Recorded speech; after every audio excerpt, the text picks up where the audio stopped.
You all know I'm all about that healthy eating lifestyle, and any chance I get to add veggies to my meals, I will take it. Let me show you how I make a vegetable-packed akara without even knowing that the veggies are there. We'll begin by making a simple vegetable puree, and for this you need some carrots, some colorful bell peppers, onions and garlic, seasoning powder, and some salt to taste. Of course, I'm going to be using some power oil, pure vegetable oil as well. Now, truth is, to make the vegetable puree, you can pretty much use whatever vegetables that you prefer, okay? But these ones are my vegetables of choice.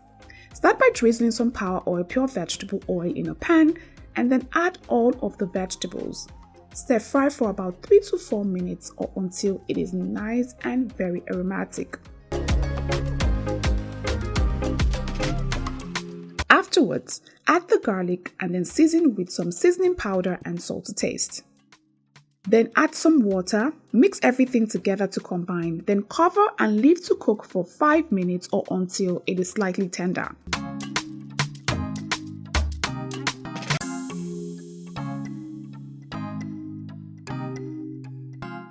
After cooking, take it off the heat and leave to cool down slightly. Then add to the blender along with some of the liquid used in cooking the vegetables, then blend this until it is completely pureed.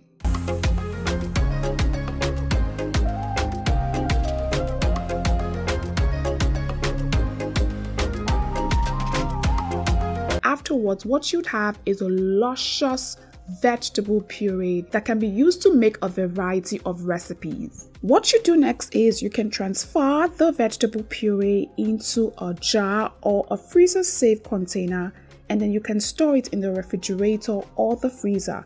Now, this vegetable puree can last up to 1 month if stored properly in the freezer. But if you're going to use it up really fast or within 3 to 4 days, then you can store it in the fridge. Now, let me now show you how I use it to make a vegetable packed akara. All you need for making akara would be some peeled washed beans, onions, pepper and garlic, eggs, because I like to add eggs to my akara, some seasoning powder and some salt to taste. And then of course I'm going to be using some power oil, pure vegetable oil to fry up the akara batter and then the vegetable puree.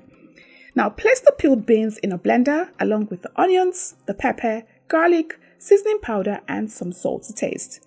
I also added 1 egg and a little tiny bit of water. Remember when you're making akara to ensure that you do not add a lot of water so that you can keep the batter nice and thick. Now blend this all up until it is nice and completely pureed. Then, after blending the first time, blend again for an extra 45 seconds to incorporate lots of air into the batter so that the batter will be nice and very fluffy. Afterwards, transfer the batter to a bowl and then be very sure to scrape down the blender so that you do not waste any of that luscious batter, okay? Now grab the vegetable puree and add as much as you would like into the batter. The more vegetable puree you add, the merrier, okay? Now give this a very good whisk with a whisk to combine everything together, then set it off to the side. Move over to the stovetop and then pour in some power oil, pure vegetable oil into a pot, enough for a deep fry.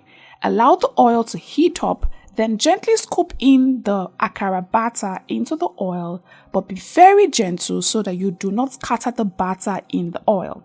Fry on one side till it is nice and golden, then flip to the other side and fry again until brown. Afterwards, take it out of the oil and place on a plate lined with paper towel to absorb the excess oil. Repeat the process until you have exhausted the batter.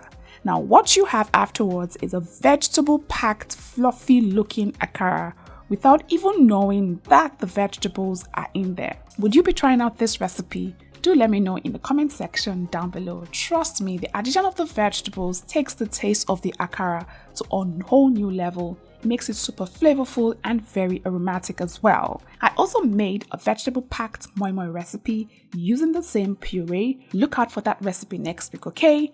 Alright fam, my job here is done. I'll see you again with another video. Until then, take care.